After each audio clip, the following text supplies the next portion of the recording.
ಮೈತ್ರಿ ಸರ್ಕಾರಕ್ಕೆ ಮತ್ತೆ ಸಾಹುಕಾರನ ಟೆನ್ಷನ್ ಶುರುವಾಗ್ತಾ ಇದೆ. ಕಾಂಗ್ರೆಸ್ಗೆ ತಲೆನೋವಾಗಿದೆ ಆ ಒಂದು ಸುಳಿವು. ರಮೇಶ್ ಜಾರಕಿಹೊಳಿ ನಡೆ ಬಗ್ಗೆ ಅನುಮಾನ ಕೂಡ ವ್ಯಕ್ತವಾಗ್ತಾ ಇರುವಂತದ್ದು. ಇಲ್ಲಿ ಪ್ರಮುಖವಾಗಿ ರಮೇಶ್ ಜಾರಕಿಹೊಳಿ ಅವರು ಯಾವ ರೀತಿಯಾಗಿ ಈ ಒಂದು ಮೈತ್ರಿ ಸರ್ಕಾರಕ್ಕೆ ತಲೆನೋವಾಗಿ ಪರಿಣಮಿಸಿದ್ರು ಅನ್ನೋದನ್ನ ಈಗ ಆಲ್ರೆಡಿ ನೋಡಿದೀವಿ. ಈಗ ಮತ್ತೊಮ್ಮೆ ಅದೇ ಟೆನ್ಷನ್ ಶುರುವಾಗಿದೆ. ಯಾವ ಟೆನ್ಷನ್ ಅಪ್ಪ ಅಂದ್ರೆ ಬಿಜೆಪಿಗೆ ಸೇರ್ತಾರಂತೆ ರಮೇಶ್ ಜಾರಕಿಹೊಳಿ ಅವರು ಅಂತ ಹೇಳಲಾಗ್ತಾ ಇದೆ. ಆದ್ರೆ ಈ ಬಾರಿ ಅದರ ಬಗ್ಗೆ ಮಾತನಾಡಿರುವಂತದ್ದು, ಸುಳಿವನ್ನ ನೀಡಿರುವಂತದ್ದು ಅವರ ಸಹೋದರ ಶಾಸಕ ಬಾಲಚಂದ್ರ ಜಾರಕಿಹೊಳಿ ಅವರು ಮಹತ್ವದ ಸುಳಿವನ್ನ ನೀಡಿದ್ದಾರೆ. ಗೋಕಾಕ್ ಮತ್ತು ಅರಬಾವಿ ಕ್ಷೇತ್ರದಲ್ಲಿ ನಮಗೆ ಶಕ್ತಿ ಸಿಕ್ಕಿದೆ ಅಂತ ಹೇಳಿದ್ದಾರೆ. ಈ ಶಕ್ತಿಯ ಮೂಲಕ ಸುರೇಶ್ ಅಂಗಡಿಗೆ, ಬಿಜೆಪಿ ಅಭ್ಯರ್ಥಿ ಆಗಿರುವಂತಹ ಸಂಸದರಾಗಿರುವಂತಹ ಸುರೇಶ್ ಅಂಗಡಿಗೆ 2 ಲಕ್ಷ ಲೀಡ್ ಸಿಗುತ್ತೆ. ಗೋಕಾಕ್ ಕ್ಷೇತ್ರದ ಶಾಸಕ ರಮೇಶ್ ಜಾರಕಿಹೊಳಿ ಅವರು ಅವರಾಗಿದ್ದಾರೆ. ಇನ್ನು ಗೋಕಾಕ್ನಲ್ಲಿ ಶಕ್ತಿ ಸಿಕ್ಕಿದೆ ಅಂದ್ರೆ ರಮೇಶ್ ಜಾರಕಿಹೊಳಿ ಅವರ ಬೆಂಬಲನ ಅವರು ಬಿಜೆಪಿ ಸೇರ್ತಾರ? ಈ ಎಲ್ಲ ಲೆಕ್ಕಾಚಾರಗಳು ಅದರ ಒಂದು ಸುಳಿವನ್ನ ಕೊಟ್ರ ಅನ್ನುವ ಪ್ರಶ್ನೆ ಎದ್ದಿದೆ. ಗೋಕಾಕ್ನಲ್ಲಿ ತಟಸ್ಥವಾಗಿದ್ದಾರೆ ರಮೇಶ್ ಜಾರಕಿಹೊಳಿ ಅವರು. ಲಖನ್ ಜಾರಕಿಹೊಳಿ ಅವರನ್ನ ಸೆಳೆದಿದೆ ಕಾಂಗ್ರೆಸ್. ಮತ್ತು ಒಂದ್ ಕಡೆ ಸಚಿವ ಸತೀಶ್ ಜಾರಕಿಹೊಳಿಗೆ ಲಖನ್ ಬೆಂಬಲ ಸಿಗ್ತಾ ಇದೆ. ಆದ್ರೆ ರಮೇಶ್ ಜಾರಕಿಹೊಳಿ ಅವರು ಮಾತ್ರ ಕ್ಯಾರೆ ಅಂತ ಇಲ್ಲ. ಬಿಜೆಪಿ ಪರ ಬಾಲಚಂದ್ರ ಜಾರಕಿಹೊಳಿ ಅವರು ಪ್ರಚಾರವನ್ನ ಮಾಡ್ತಾ ಇದ್ದಾರೆ. ಗೋಕಾಕ್ ಅರಬಾವಿ ಕ್ಷೇತ್ರದಲ್ಲಿ ಅಬ್ಬರದ ಕ್ಯಾಂಪೇನ್ ಅನ್ನ ಕೂಡ ನಡೆಸ್ತಾ ಇದ್ದಾರೆ. ಬಾಲಚಂದ್ರ ಬೆನ್ನಿಗೆ ಮಾಜಿ ಸಚಿವ ರಮೇಶ್ ಜಾರಕಿಹೊಳಿ ಅವರು ಇದ್ದಾರೆ ಅಂತ ಹೇಳಲಾಗ್ತಾ ಇರುವಂತದ್ದು. ಸೊ ಈಗಾಗಲೇ ಅಬ್ಬರದ ಪ್ರಚಾರವನ್ನ ಮಾಡ್ತಾ ಇದ್ದಾರೆ. ಜಾರಕಿಹೊಳಿ ಸಹೋದರರ ರಾಜಕೀಯ ಮೇಲಾಟದಿಂದ ಬೆಳಗಾವಿ ಚಿಕ್ಕೋಡಿ ಫಲಿತಾಂಶದ ಮೇಲೆ ಪರಿಣಾಮ ಬೀರುವಂತ ಎಲ್ಲಾ ಸಾಧ್ಯತೆಗಳು ಕೂಡ ಇದೆ. ಜಿಲ್ಲೆಯ ಪವರ್ ಸೆಂಟರ್ ಆಗಿದ್ದಾರೆ ಜಾರಕಿಹೊಳಿ ಬ್ರದರ್ಸ್. ಸೊ ಹಾಗಾಗಿ ಇಲ್ಲಿ ಪ್ರಮುಖವಾಗಿ ಏನಾಗುತ್ತೆ, ಬೆಳಗಾವಿ ಮತ್ತು ಚಿಕ್ಕೋಡಿ ಕ್ಷೇತ್ರಗಳಲ್ಲಿ ಈ ಸಹೋದರರ ಒಂದು ಪ್ರಭಾವ ಜಾಸ್ತಿ ಇದೆ. ಹಾಗಾದ್ರೆ ಬಾಲಚಂದ್ರ ಜಾರಕಿಹೊಳಿ ಏನ್ ಹೇಳಿದ್ರು ಕೇಳೋಣ. ಗೋಕಾಕ್ ವಿಧಾನಸಭಾ ಕ್ಷೇತ್ರದಲ್ಲಿ ನಮ್ಗೆ ಇನ್ನೊಂದು ಹೆಚ್ಚಿನ ಶಕ್ತಿ ಸಿಕ್ಕೈತೆ. ಆ ಶಕ್ತಿ ಹೆಂಗತ್ ನಿಮಗೂ ಗೊತ್ತಿದೆ. ಆ ಶಕ್ತಿ ಮುಖಾಂತರ ಇನ್ನೂ ಹೆಚ್ಚಿನ ನಮಗೆ ಅನುಕೂಲ ಆಗ್ತೈತೆ. ಯಾಕಂದ್ರ ಆ ಶಕ್ತಿ ಮುಖಾಂತರ ಗೋಕಾಕ್ ಅರಬಾವಿ ವಿಧಾನಸಭಾ ಕ್ಷೇತ್ರದ ಹೆಚ್ಚಿನ ಪ್ರಮಾಣದಲ್ಲಿ ಸನ್ಮಾನ್ಯ ಸುರೇಶ್ ಅಂಗಡಿ ಅವ್ರಿಗೆ ಲೀಡ್ ಆಗ್ತೈತಿ.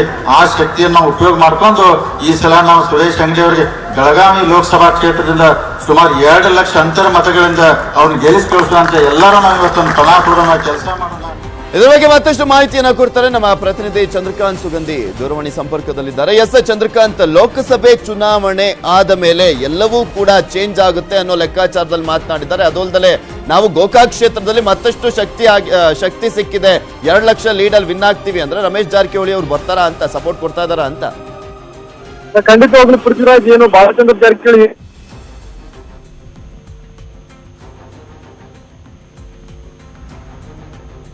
ನಮ್ಮ ಪ್ರತಿನಿಧಿಯ ಸಂಪರ್ಕ ಕಡಿತಗೊಂಡಿದೆ. ನೋಡ್ತಾ ಇದ್ವಿ ಇಲ್ಲಿ ಪ್ರಮುಖವಾಗಿ ಬಾಲಚಂದ್ರ ಜಾರಕಿಹೊಳಿ, ರಮೇಶ್ ಜಾರಕಿಹೊಳಿ ಅವರ ಸಹೋದರ, ಇವರು ಅರಬಾವಿ ಕ್ಷೇತ್ರದ ಶಾಸಕ, ಬಿಜೆಪಿಯ ನಾಯಕ, ಮಾತನಾಡುವಂತ ಸಂದರ್ಭದಲ್ಲಿ ಹೇಳ್ತಾ ಇದ್ರು ಗೋಕಾಕ್ ಕ್ಷೇತ್ರದಲ್ಲಿ ಮತ್ತಷ್ಟು ಶಕ್ತಿ ಸಿಕ್ಕಿದೆ ನಮಗೆ, ಅದನ್ನ ಮುಂದಿನ ದಿನಗಳಲ್ಲಿ ನೀವೇ ನೋಡ್ತೀರಾ ಅಂತ ಹೇಳುವಂತ ಒಂದು ಮಾತಿನ ಹಿಂದಿನ ಉದ್ದೇಶ ಮರ್ಮ ನೋಡೋದಾದ್ರೆ ರಮೇಶ್ ಜಾರಕಿಹೊಳಿ ಅವರು ಈಗ ಆಲ್ರೆಡಿ ಸೈಲೆಂಟ್ ಆಗಿದ್ದಾರೆ, ಮೌನ ವಹಿಸಿದ್ದಾರೆ. ಕಾಂಗ್ರೆಸ್ನ ಶಾಸಕರಾಗಿದ್ರು ಕೂಡ ಕಾಂಗ್ರೆಸ್ನ ಅಭ್ಯರ್ಥಿಯ ಪರವಾಗಿ ಅವರೆಲ್ಲೂ ಕೂಡ ಪ್ರಚಾರಕ್ಕೆ ಹೋಗಿಲ್ಲ. ಅದು ಸ್ಪಷ್ಟವಾಗಿ ಗೊತ್ತಾಗ್ತಾ ಇದೆ. ಬಾಲಚಂದ್ರ ಜಾರಕಿಹೊಳಿ ಅವರ ಮಾತಿನ ಹಿಂದಿನ ಮರ್ಮ ಇದೆ. ರಮೇಶ್ ಜಾರಕಿಹೊಳಿ ಅವರು ಇಲ್ಲಿ ಪ್ರಮುಖವಾಗಿ ಬಿಜೆಪಿಗೆ ಸಪೋರ್ಟ್ ಮಾಡ್ತಾ ಇದ್ದಾರೆ ಅನ್ನೋದು. ಚಂದ್ರಕಾಂತ್ ಸುಗಂಧಿ ಹೇಳ್ತಾ ಇದ್ರೆ ಹೇಳಿ.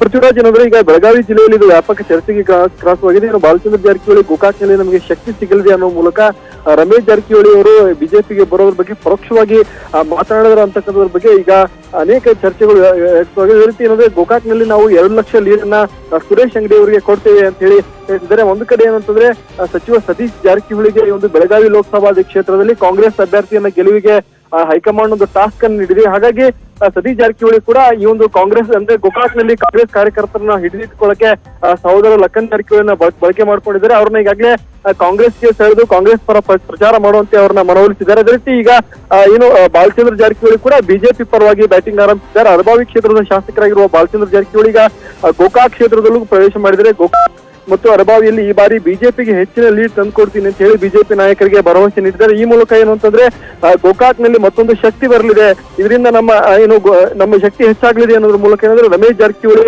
ಬಿಜೆಪಿಗೆ ಬರ್ಲಿದ್ದಾರೆ ಅಂತಕ್ಕಂಥ ಬಗ್ಗೆ ಪರೋಕ್ಷವಾಗಿ ಅವ್ರು ಮಾತನಾಡಿರ್ತಕ್ಕಂಥದ್ದು. ಇನ್ನು ಈ ಎಲ್ಲಾ ಬೆಳವಣಿಗೆಗಳ ನಡುವೆ ಮಾಜಿ ಸಚಿವ ರಮೇಶ್ ಜಾರಕಿಹೊಳಿ ಮಾತ್ರ ಇನ್ನು ಅವ್ರ ನಡೆ ಮಾತ್ರ ನಿಗೂಢವಾಗಿದೆ. ಇಷ್ಟೊಂದು ಚುನಾವಣೆ ಅಬ್ಬರ ನಡೀತಾ ಇದ್ರು ಕೂಡ ಅವರೆಲ್ಲೂ ಕೂಡ ಬಹಿರಂಗವಾಗಿ ಕಾಣಿಸ್ಕೊಳ್ತಿದ್ದಾರೆ. ಕಾಂಗ್ರೆಸ್ ಪರವಾಗಿಯೂ ಪ್ರಚಾರ ಮಾಡ್ತಿಲ್ಲ ಮತ್ತು ಬಿಜೆಪಿ ವಲಯದಲ್ಲೂ ಕೂಡ ಕಾಣಿಸ್ಕೊಂಡಿದ್ದಿಲ್ಲ. ಇನ್ನು ಚುನಾವಣೆ ಮುಗಿದ ಬಳಿಕ ಮತ್ತೊಮ್ಮೆ ಆಪರೇಷನ್ ಕಮಲ ನಡೆದಿದೆ ಅಥವಾ ಗೋಕಾಕ್ನಲ್ಲಿ ಮಹತ್ವದ ಬದಲಾವಣೆಗಳು, ರಾಜಕೀಯ ಬದಲಾವಣೆಗಳು ಆಗಲಿದೆ ಅಂತ ಹೇಳಿ ಹೇಳಾಗ್ತಿದೆ. Prithviraj. Okay, thank you Chandrakant Sugandhi ನಿಮ್ಮೆಲ್ಲ ಡೀಟೇಲ್ಸ್ಗಾಗಿ.